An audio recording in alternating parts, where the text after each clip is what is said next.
If you've read more than 2 Jane Austen novels, you've noticed something. The names keep coming back. Jane, Mary, Anne, Elizabeth, Henry, Charles. Over and over, across 6 different books. Most people assume this was just a reflection of the era, and they're right. In 1800, over half the women in England shared just 4 names: Mary, Elizabeth, Sarah, and Anne. Austen was being realistic, but she was also doing something else. She was building a code, and once you see it, you can't unsee it. Some names in Austen's world carry a consistent meaning across every novel she wrote. Miss Jane Bennet. Jane is the clearest example. Jane Bennet in Pride and Prejudice, Jane Fairfax in Emma. Both are beautiful. Both are kind to a fault. Both are in genuine danger of losing everything, not because of anything they did wrong, but because the world around them isn't as good as they are. Jane Bennet almost loses Bingley because she can't perform emotion publicly enough. Jane Fairfax almost loses Frank Churchill and her reputation because she can't ask for help. Austen named them both Jane and gave them both the same quiet fate. The most deserving woman in the room, nearly destroyed by a world that mistakes restraint for indifference. Mary, born November the 20th, 1791. Mary is the second pattern. Mary Bennet in Pride and Prejudice, overlooked, pedantic, desperate to be seen. Mary Musgrove in Persuasion, always the last considered, keeping an invisible scoreboard of every slight. Both feel they exist at the margins of their own family. Both channel that feeling into behavior that makes people want to overlook them more. Austen didn't name them both Mary by accident. In Georgian England, Mary was the most common female name. But in Austen's novels, it became something more specific. The name of women who never quite got their moment. I was beginning to think I'd never see you.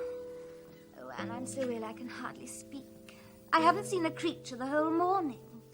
But here's what makes Austen more than a pattern follower. Sometimes she takes a name that carries expectations and gives it to someone who completely subverts them.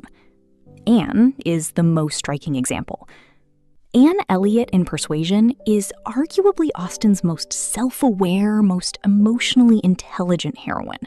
She is patient, perceptive, and capable of genuine wisdom. When she speaks, people change.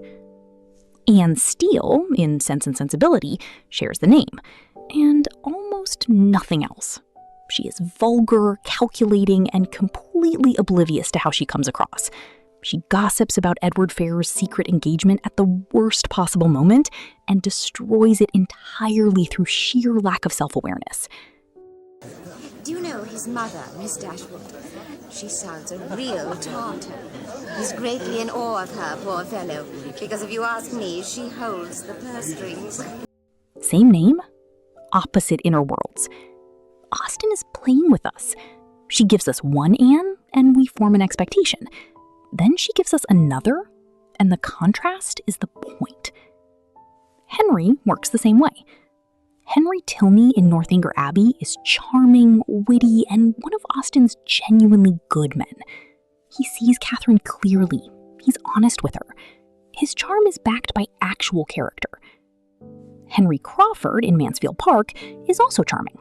Also witty, also the most compelling man in any room he enters. He destroys Fanny Price's piece for an entire novel. He ruins Maria Rushworth's life. His charm, unlike Tilney's, has nothing behind it. No anchor, no principle, no loyalty that lasts longer than his own interest. 2 Henrys, same surface. Completely different core. Austen built the contrast deliberately, so that when you encounter Henry Crawford, the ghost of Henry Tilney makes you trust him, and then punishes you for it. And Elizabeth? And then there's Elizabeth. Elizabeth Bennet in Pride and Prejudice, Elizabeth Elliot in Persuasion. Both intelligent, both sharp, both fully aware of the world they live in and their place in it. But Elizabeth Bennet uses her intelligence to see past the surface of things, to challenge, to question, to get it wrong, and then correct herself. Her self-knowledge, earned painfully at chapter 36, is the emotional center of the entire novel. Elizabeth Elliot uses her intelligence to protect herself from having to examine anything. She is meticulous about her family's position, obsessed with rank, and constitutionally incapable of seeing Anne as a person rather than a reflection on the family. She has all of Elizabeth Bennet's confidence and none of her curiosity. Same name, same intelligence. One uses it to grow, the other uses it to stay exactly where she is. Is Anne not companion enough for you? Oh, Anne won't be coming, Lady Russell. And since no one will want you in Bath, I'm sure you'd better stay here. Austen was writing in a world where names carried social information instantly. You heard Anne, and you knew something. You heard Mary, and you knew something else. The name was part of the character's introduction before she'd said a word. Austen used this. She leaned into the associations when she wanted them. Jane as the quietly suffering good woman, Mary as the one who never got her turn. And she subverted them when she wanted to unsettle us, giving the trusted name to the untrustworthy character, building the contrast into the novel's architecture. The repeated names aren't laziness, they're a system.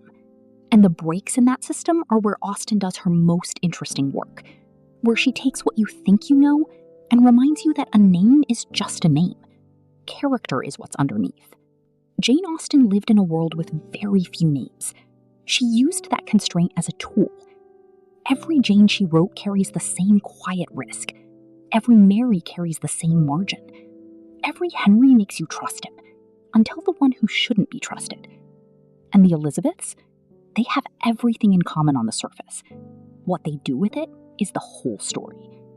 Tell me in the comments, is there a name pattern in Austen you've noticed that I didn't cover? And which repeated name do you think she used most deliberately? I'm Sana. This is Monica's Pie. The story's never just the story.